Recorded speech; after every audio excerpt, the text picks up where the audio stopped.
علماء کرام، بزرگان دین، نوجوانان اسلام، عزیز بچوں اور میری مائیں بہن، یہ جو اجلاس ہو رہا ہے عظمت قرآن پاک پر اور بچوں کی جو یہ پگڑی بدی دستار اس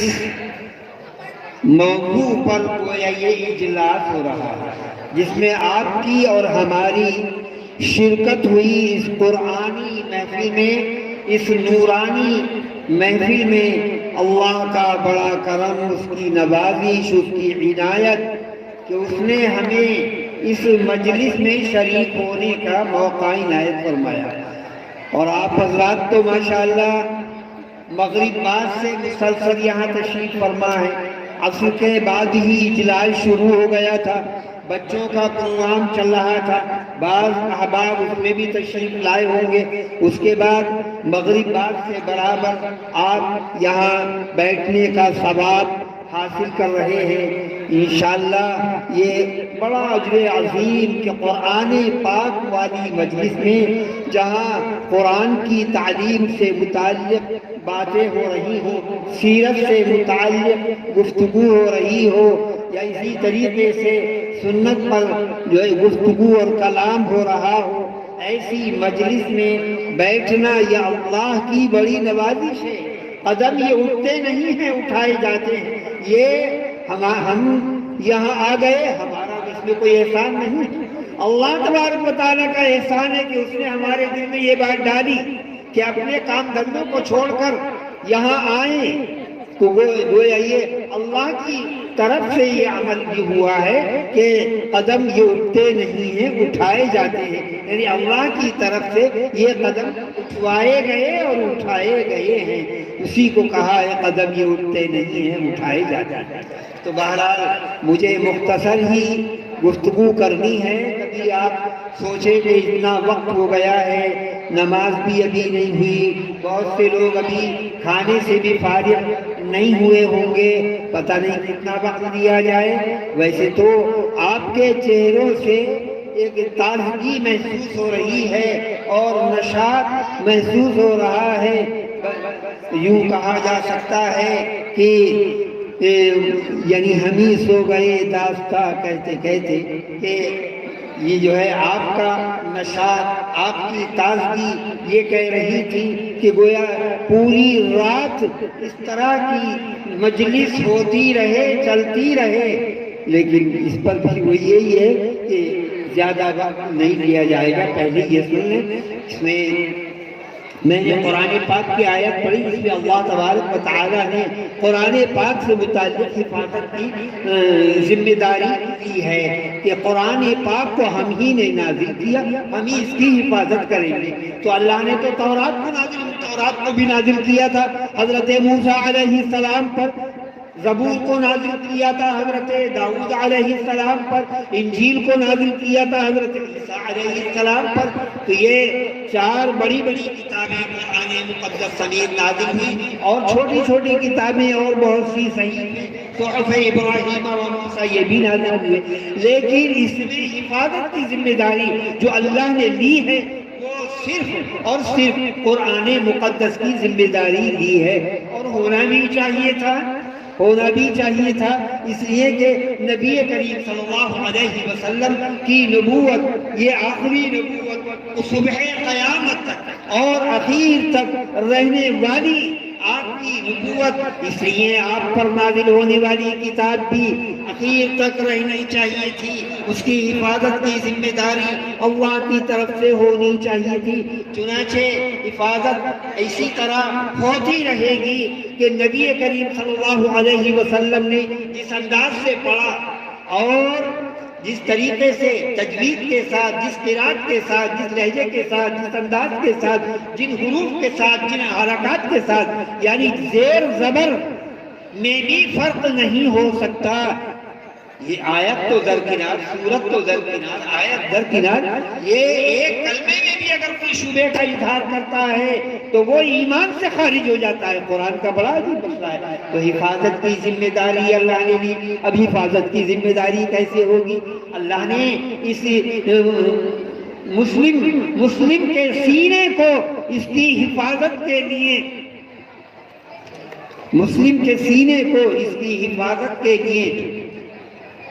سیف بنا دیا ہے۔ گویا اس کو کئی غار میں چھپا کر محفوظ نہیں رکھا جائے گا، کسی تالے میں بند کر کر اس کی حفاظت نہیں کی جائے گی۔ اس کی حفاظت ان جوانوں، بچوں، بوڑھوں اور جوان بچیوں اور اسی طریقے سے چھوٹی بچیاں، جوان بچیاں، بوڑھیاں، ان کے سینوں میں اس کو محفوظ رکھا جائے گا۔ جو سینے میں محفوظ کر لے گا گویا اس کی حفاظت کی بھی ذمہ داری اللہ کی طرف سے لی جا رہی ہے۔ جو سینے سے قرآن کو لگائے گا اس کی بھی حفاظت کی ذمہ داری اللہ تبارک و تعالیٰ کی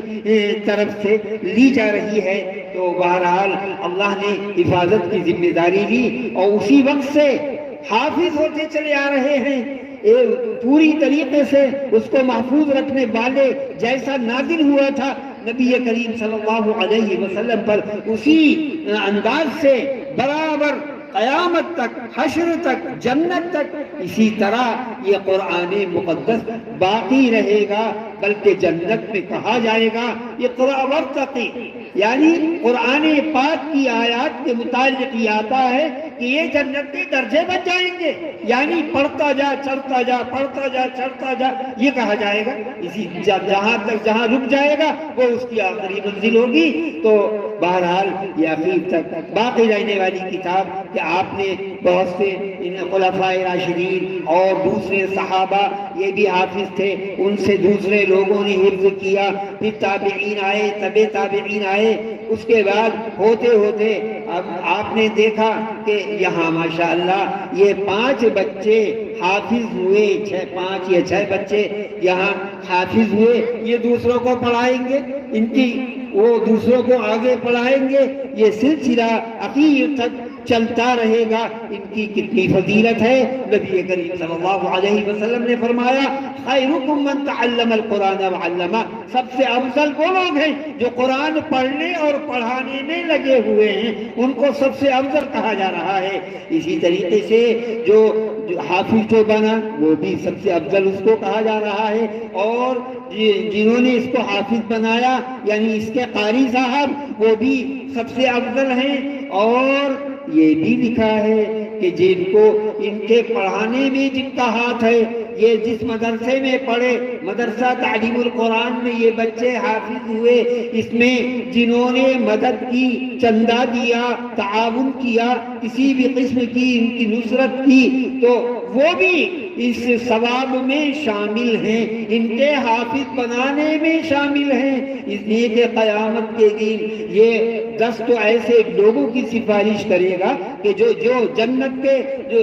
گویا جہنم کے مستحق ہو چکے ہوں گے، جن کے لیے دوزخ کا فیصلہ ہو گیا ہوگا، ان کی یہ سفارش کرے گا اپنے خاندان والوں میں سے، اور ان کی بھی حفاظت کرے گا۔ اور جنہوں نے اس کے حافظ بنانے میں، اس کے عالم بنانے میں، اس کے قاری بنانے میں، اس کے محدث بنانے میں، اس کے مفتی بنانے میں، اس کے مفسر بنانے میں ہاتھ بٹایا ہوگا، یعنی اپنا پیسہ یا کسی بھی قسم کی اپنی مدد شامل کی ہوگی، ان کو بھی یہ ساتھ لے کر جنت میں جائے گا۔ یہ جماعت ان کو بھی جنت میں ساتھ لے کر جائے گی جو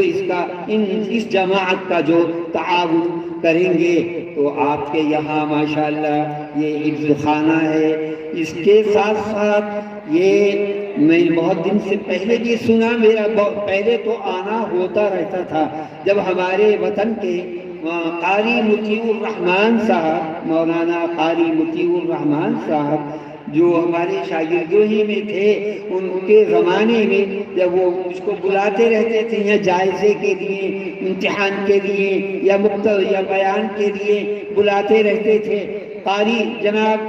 قاری عادل صاحب زید مجدہ اسی وقت سے ان کے شانہ بشانہ رہے، اور یہ جو تعلیم القرآن پہلے بند ہو چکا تھا، اس کے بعد ان لوگوں نے دھیرے دھیرے اس کو کھولا اور کھولنے کے بعد انہی قاری صاحب نے، قاری مطیع الرحمان صاحب نے نقشہ بنایا اور جناب قاری عادل صاحب ان کے برابر شریک کار رہے۔ تو ان لوگوں نے اسی وقت سے کہ اس کو پرائمری کے لیے منظوری کرائی۔ پھر اس کے بعد قاری صاحب کا تو انتقال ہو چکا تھا، سن 2005 میں ان کا انتقال ہو گیا۔ آپ تو جانتے ہی ہیں ان کو، اور ان کو دیکھنے والے لوگ بھی سب موجود ہیں ابھی۔ تو بہرحال انہی کا یہ نقشہ تیار کیا ہوا تھا کہ دینی تعلیم کے ساتھ ساتھ عصری تعلیم بھی ہو۔ چنانچہ اس کے بعد سن 2007 میں یہ 8ویں تک پاس ہو گیا۔ اس کے بعد پھر 2010 کے اندر 11ویں اور 12ویں تک کی مانیتا مل گئی، اور اسی وقت سے ماشاءاللہ اس عصری تعلیم کے ساتھ ساتھ دعائیں اور سنت کے مطابق بچوں کی زندگی کو ڈھالنا، اور یہ قرآن مقدس قرآن ان بچوں نے جنہوں نے حفظ کیا ہے، انہوں نے کسی نے 12ویں پاس کر لی ہے، کسی نے 10ویں پاس کر لی ہے۔ یہ بہت بڑی بات ہے کہ عصری تعلیم کے ساتھ ساتھ بنیادی تعلیم جو دین کی تعلیم کہلاتی ہے وہ بھی انہوں نے حاصل کر لی ہے۔ اللہ کا شکر ہے کہ یہ بچے جن کو ابتدائی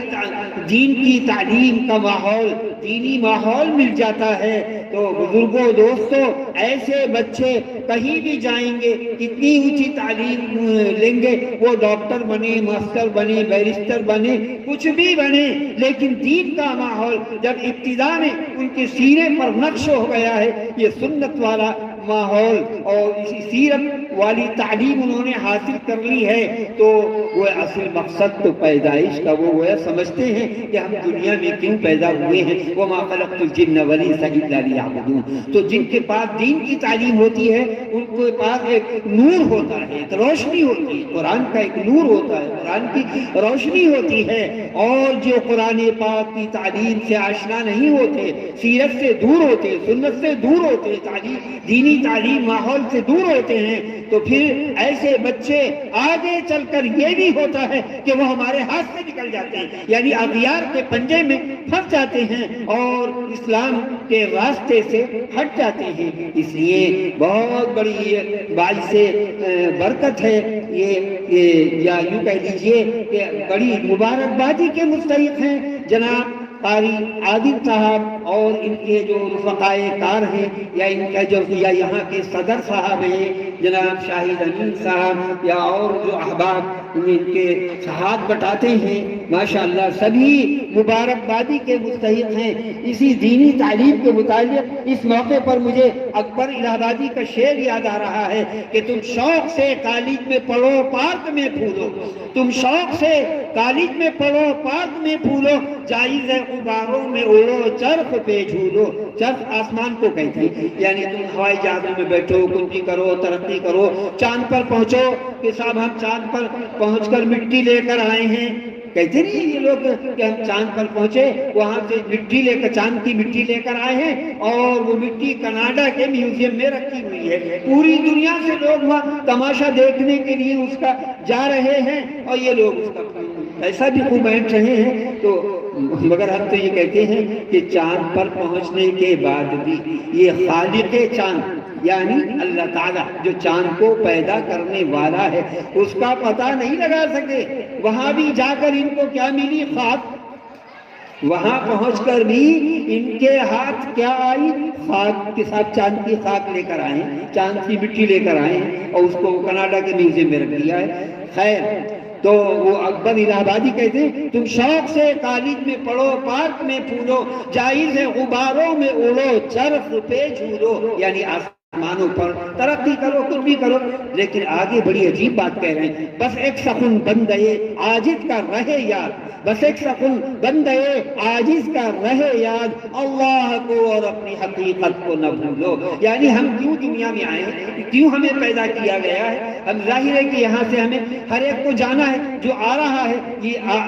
آنا جو ہو رہا ہے وہ جانے کے لیے ہو رہا ہے، کہ جگہ جی لگانے کی دنیا نہیں ہے، یہ عبرت کی جا ہے، تماشا نہیں ہے، اس کو تماشا نہ سمجھو۔ ہمارے گھروں میں ہمارے باپ دادے رہتے تھے، آج وہ ہم ہیں ہیں لیکن ہمیں بھی الٹیمیٹم دے دیا گیا، داڑھی سفید ہو گئی، گویا قبر میں پیر لٹک گئے ہیں، اور پہلے ہی سے بتا دیا کہ اب